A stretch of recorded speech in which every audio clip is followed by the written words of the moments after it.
ध्येयं सदा परिभवघ्नम् अभीष्टदोहम् तीर्थास्पदं शिवविरञ्चिनुत्तं शरण्यम्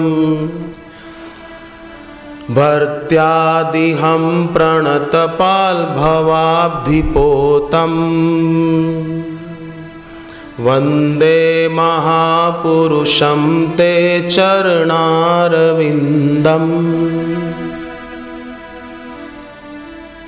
जिनके चरण भव से पार कराने के लिए एक जहाज के समान, जिनके चरणों में मन लगाएं तो मन बेचे सदगुरु के पास, तिस सेवक के कारज रास। सुमिर सुमिर गुरु सतगुरु अपना, सगला दुख नसाइया। गुरु तुठे ता सब कुछ पाइए, जन नानक सद बलिहार। गुरु तुठे ता सब कुछ पाइए मतलब सदगुरु राजी हो शिष्य की भक्ति से, सेवा से, तो गुरु तुठे माने गुरु राजी हो तो सब कुछ पाइए।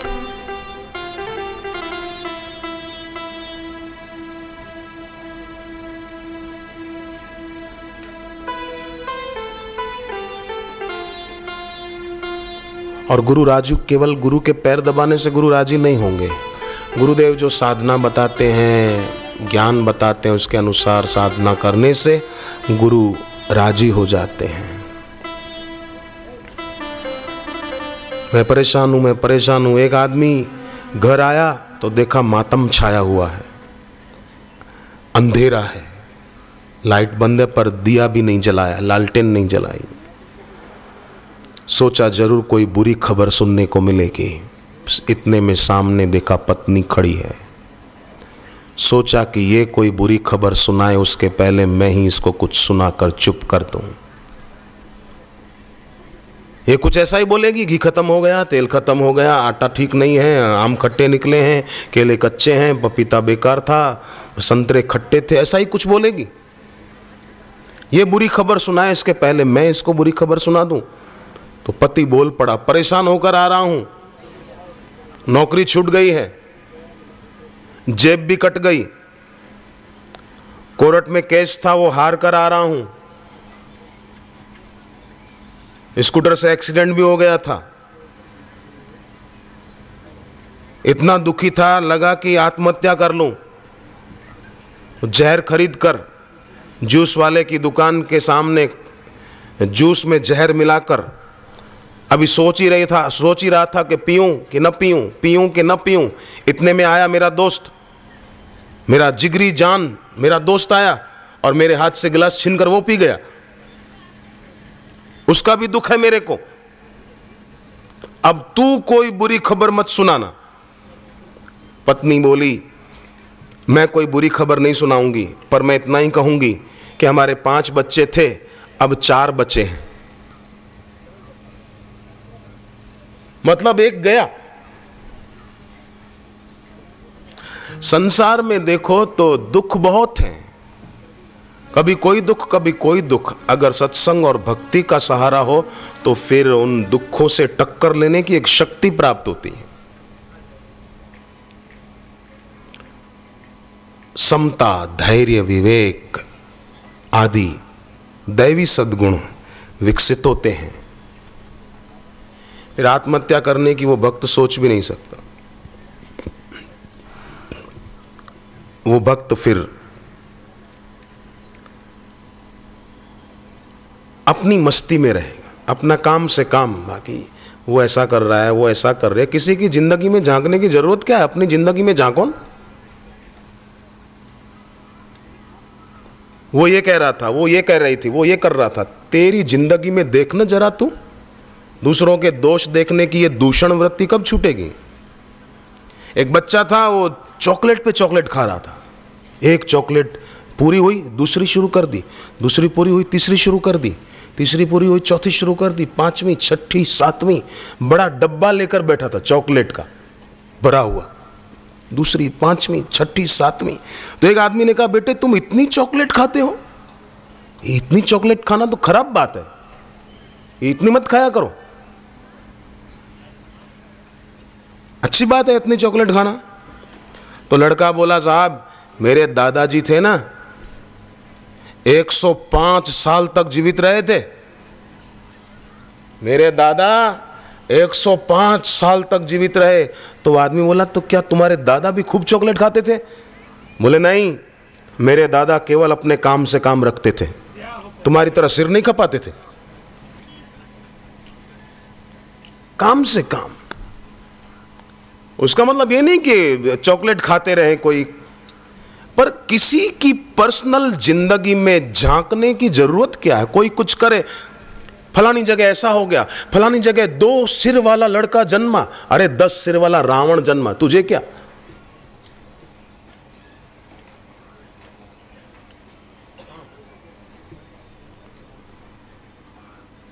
अपने काम से काम रखते थे, 105 साल तक जीवित रहे थे।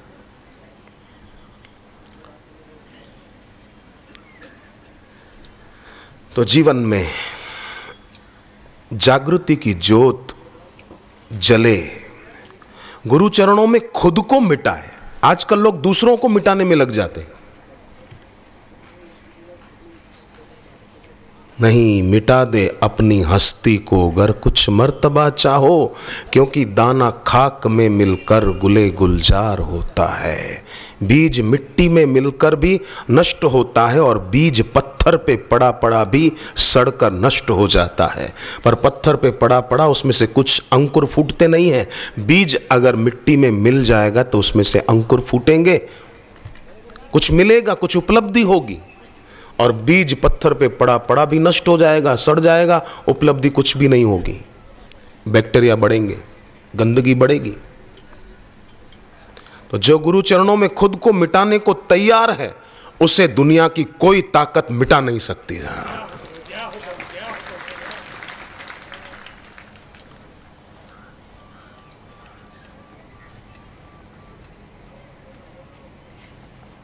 तैयार है जो गुरु के चरणों में। जब लगी मरने से डरे, तब लगी प्रेमी नाही, बड़ो दूर है प्रेम घर, समझ ले रे मन माही। बड़ो दूर है प्रेम घर। जब लगी मरने से डरे, खुद को मिटाने से डरे, तब लगी प्रेमी नाही, बड़ो दूर है प्रेम घर। ईश्वर को खोजना नहीं है, अपने को खोना है। खोजते हैं ईश्वर को खुद को बनाए रखने से, बनाए रखकर।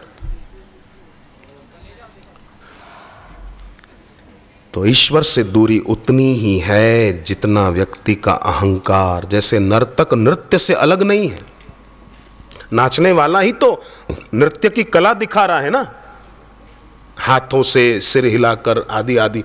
नृत्य नर्तक से अलग नहीं है, नर्तक नृत्य से अलग नहीं है। उसी प्रकार हम भी ईश्वर से अलग नहीं हैं। आंख अच्छी होना ही जरूरी नहीं है, दृष्टि अच्छी होना भी जरूरी है। और कईयों की आंख भले रोशनी कमजोर हो, पर उनकी दृष्टि बहुत प्यारी होती है। आंख अच्छी हो पर दृष्टि भी अच्छी।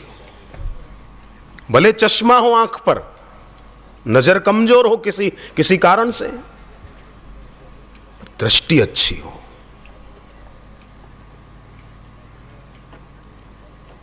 और सूरदास जी के पास तो आंख थी ही नहीं, फिर भी देखने की शक्ति ऐसी थी कि और किसी को तो नहीं, ईश्वर को देख लिया, भगवान के दर्शन कर लिए। और कोई वस्तु व्यक्ति न दिखी, ईश्वर जरूर दिख गए उनको। सोच अच्छी, विचारधारा अच्छी, सोचने का ढंग अच्छा, सम्यक सोच, सम्यक दृष्टि, इसी का नाम साधना है। माला तो खूब घुमाई, परंतु मन का नहीं फेरा, तो फिर सोने का सामान ही तो तैयार कर रहा है वो आदमी। एक आदमी रेलवे स्टेशन से निकला बाहर, उसके पास कुछ एक बिस्तर जैसा कुछ था, ऐसा बगल में दबा कर जा रहा था। तो एक पुलिस वाले ने कहा, ए भैया, पुलिस वाले कई बार किसी को भी रोक लेते हैं, ए भैया इधर आ, ये क्या है इसमें? क्या ले जा रहा है? बोले साहब सोने का सामान है। सोने का सामान है? इधर दिखा, खोल खोल इसको जरा। उसने खोलना पड़े, पुलिस वाला सामने बोल रहा है, तो वो खोला तो अंदर दारू की बोतल थी, शराब की बड़ी बोतल थी, लपेटी हुई कंबल में, और कह रहा सोने का सामान। सचमुच सोने का ही तो सामान है। सत्संग और भक्ति को छोड़कर दुनिया में जो भी चीजें लोग इकट्ठी करें, वो तो शराब थी, और भी जो चीजें इकट्ठी कर रहे हैं वो सब सोने का ही सामान है। मोह की नींद में सोए।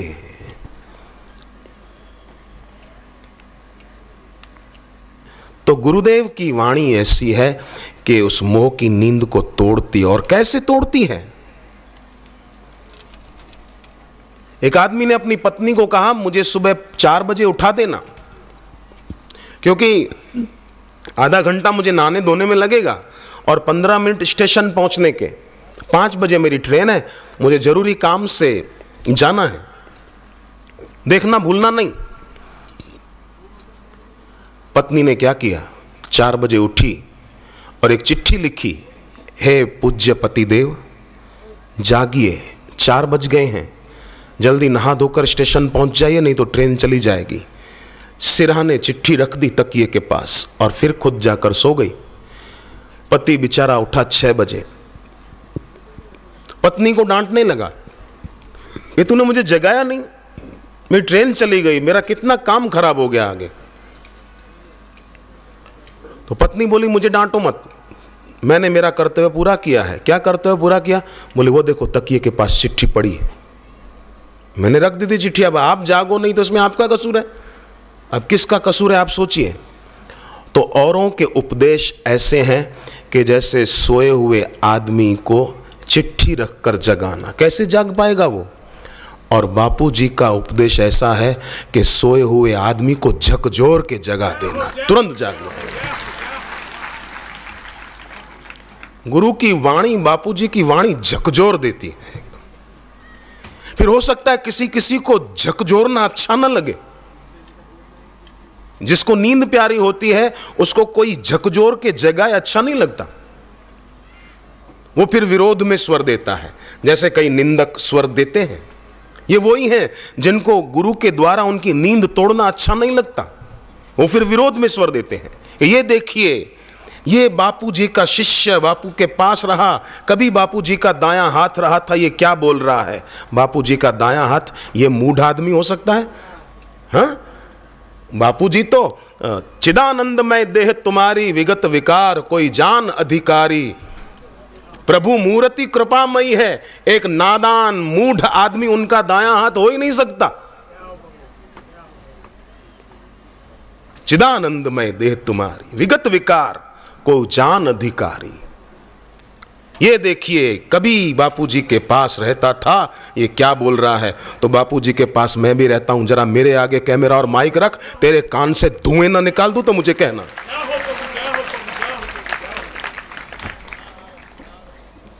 झकझोर दूंगा मैं तुझे।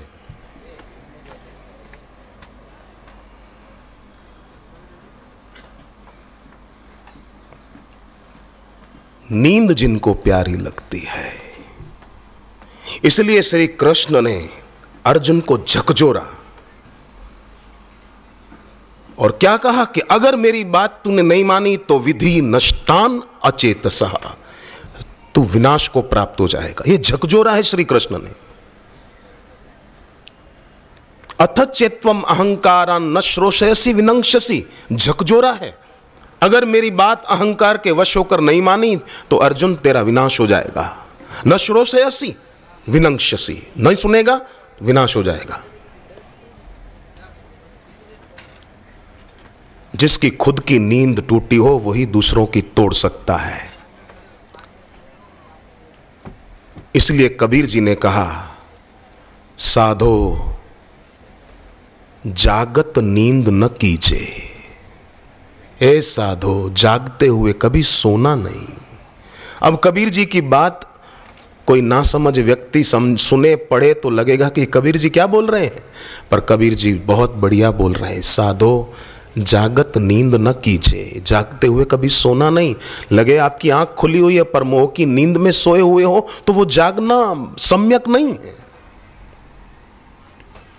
मीरा कहती है, सखी मेरी नींद नशानी है। सखी मेरी नींद खत्म हो गई, सखी मेरी नींद नशानी। पर कई लोगों को जहां बेहोशी ही तकिया है वहां आंख कैसे खुले? तकिया ही बेहोशी का है। जहां झूठे शब्द, झूठी प्रशंसा अच्छी लगती है तो वहां अहंकार का हिमालय ऊंचा उठने लगता है। यह नहीं होना चाहिए था। भक्ति आदमी की ऊंची बढ़नी चाहिए थी। अंदर से व्यक्ति ऊंचा उठना चाहिए था। अहंकार का हिमालय ऊंचा उठेगा तो विनाश होगा। पर लोगों को, कईयों को वही अच्छा लगता है। जिन्होंने आसपास झूठ फैला रखा है उनको ही अपना मित्र समझते हैं। पर दरिया साहब कहते हैं, दरिया साचा सूरमा कहे शब्द की चोट। जो गुरु सच्चे होते हैं ना, वो ऐसे शब्द देते हैं कई बार के जो अश्रद्धालु वो लगे कि अरे ये देखिए ऐसा बोल दिया, महाराज जी ने ये कह दिया।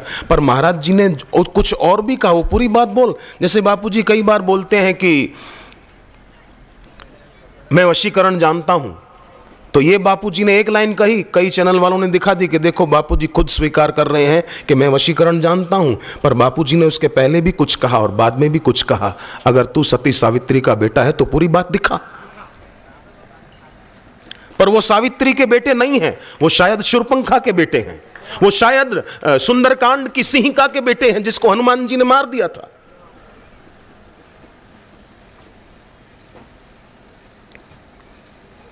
इसलिए पूरी बात दिखाने से वो कांपते हैं कि फिर उनकी पोल खुल जाएगी कि बापूजी ने पूरी बात क्या कही है।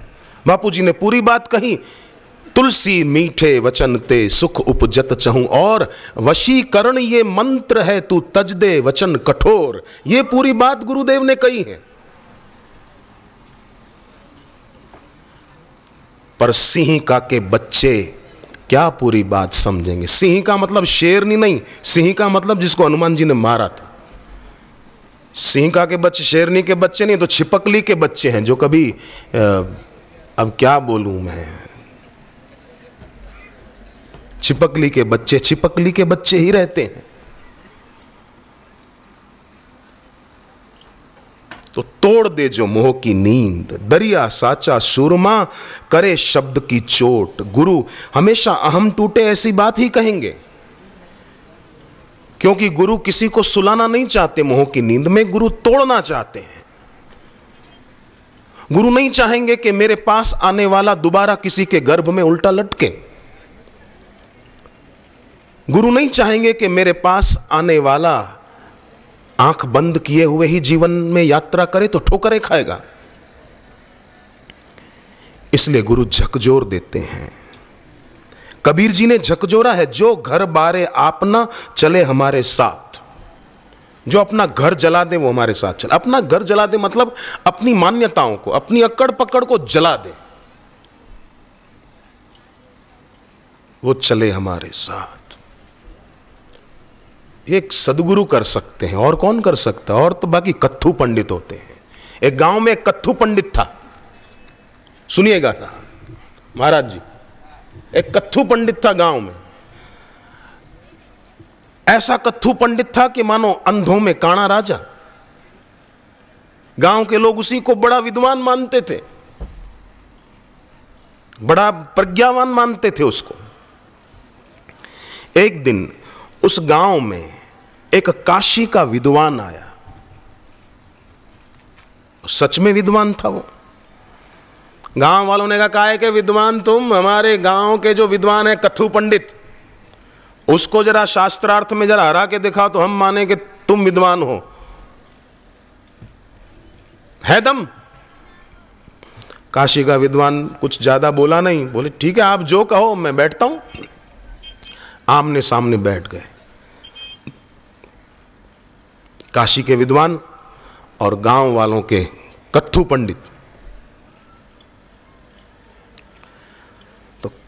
कत्थु पंडित बोला बोलो क्या बोलते हो? तो काशी का विद्वान बोला वेद कितने हैं? अब इसको पता ही नहीं था कत्थु पंडित को, वेद मतलब क्या यही पता नहीं था, अंधों में काणा राजा।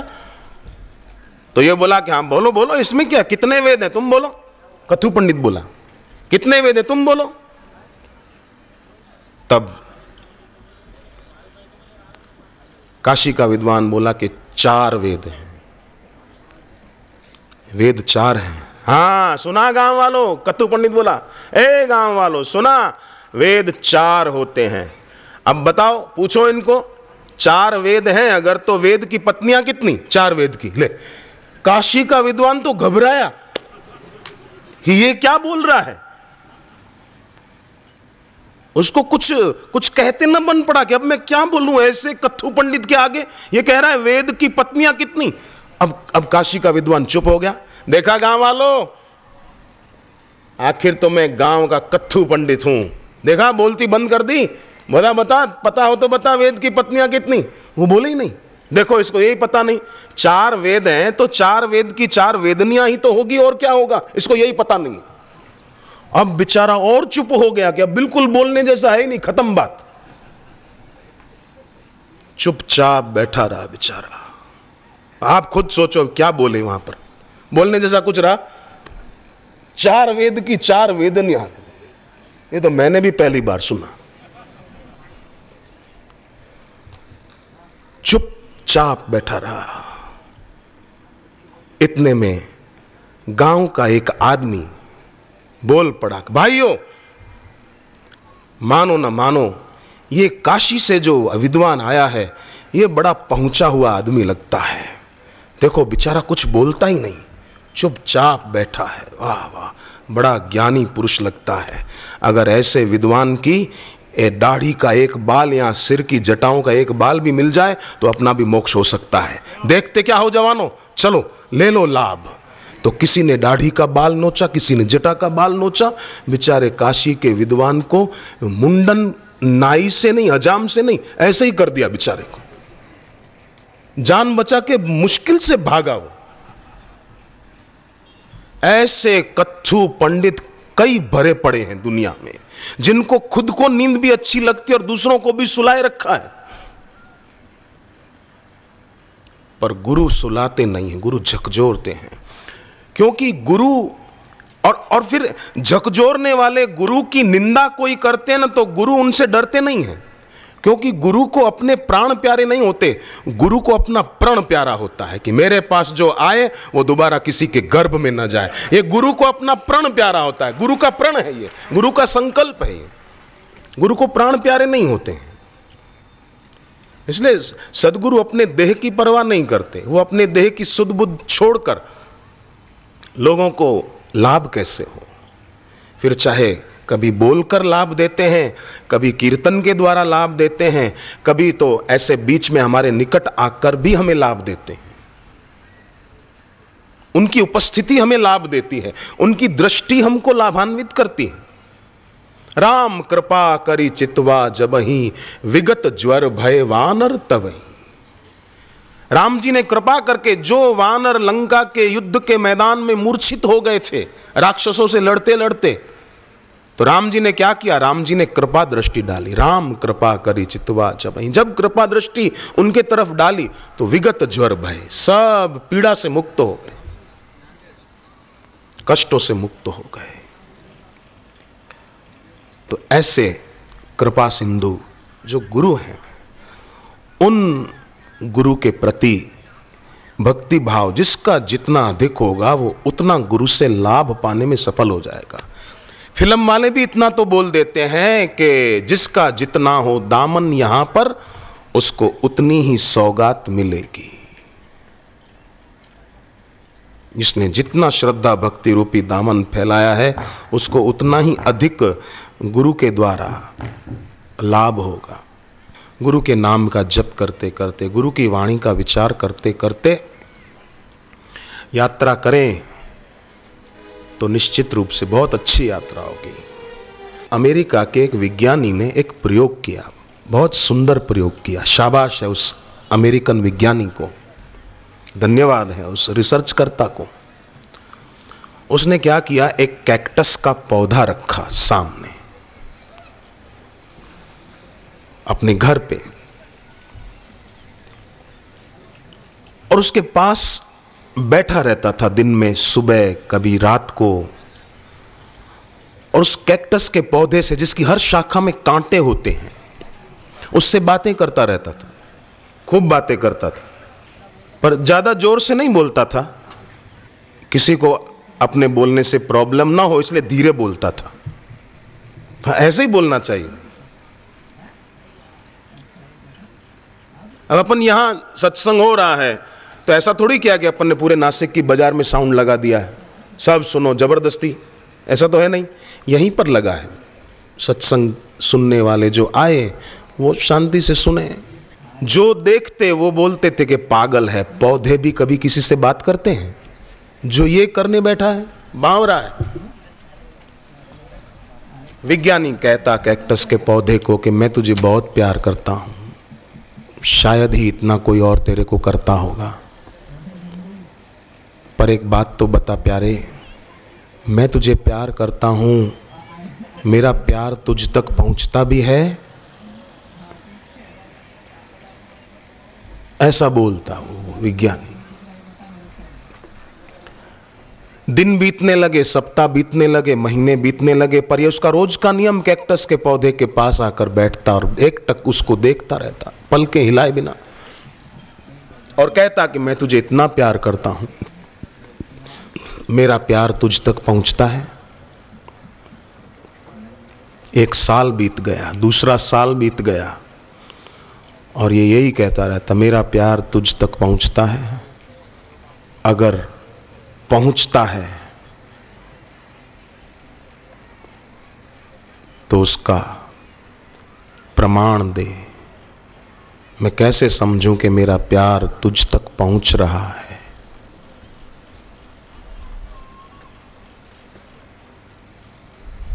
कैसे समझूं? रोज ये बोलता कि तू कुछ प्रमाण दे। तो एक दिन उस पौधे ने ही मानो उस विज्ञानी के अंदर में प्रेरणा दी कि मैं तुझे क्या प्रमाण दूं कि तेरा प्रेम मुझ तक पहुंच रहा है?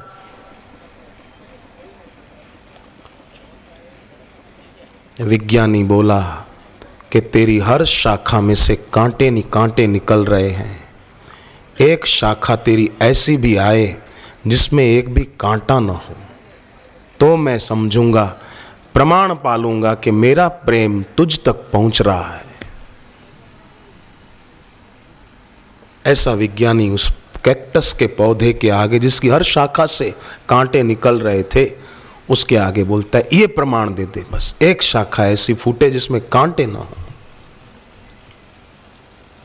लोग उसकी हंसी उड़ाते थे कि ये बिल्कुल सच में अब तो लगता है पागल हो गए, कैक्टस का पौधा है, इसमें से हर शाखा कांटे वाली ही तो आएगी, बिना कांटे की कैसी आएगी? जैसा बीज ऐसा ही तो सामने परिणाम होगा ना।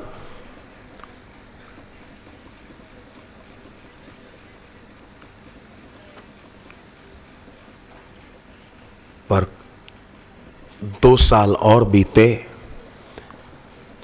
विज्ञानी रोज बैठता था और ये बोलता था, और एक दिन एक शाखा निकली है और तेजी से बड़ी है जिसमें एक भी कांटा नहीं था।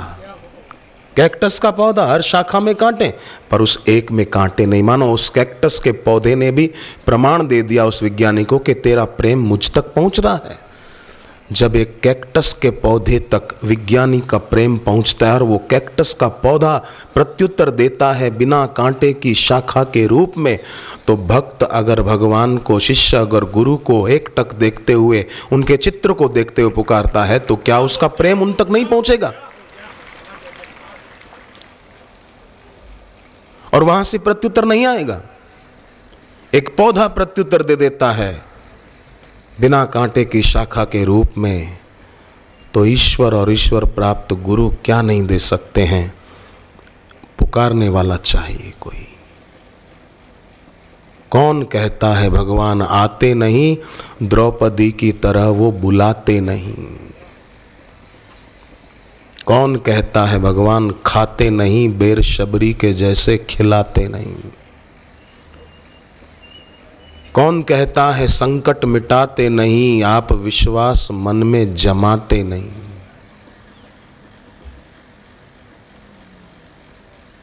कौन कहता है दर्शन वो देते नहीं, गोपियों की तरह वो बुलाते नहीं, या गोपियों की तरह वो निभाते नहीं।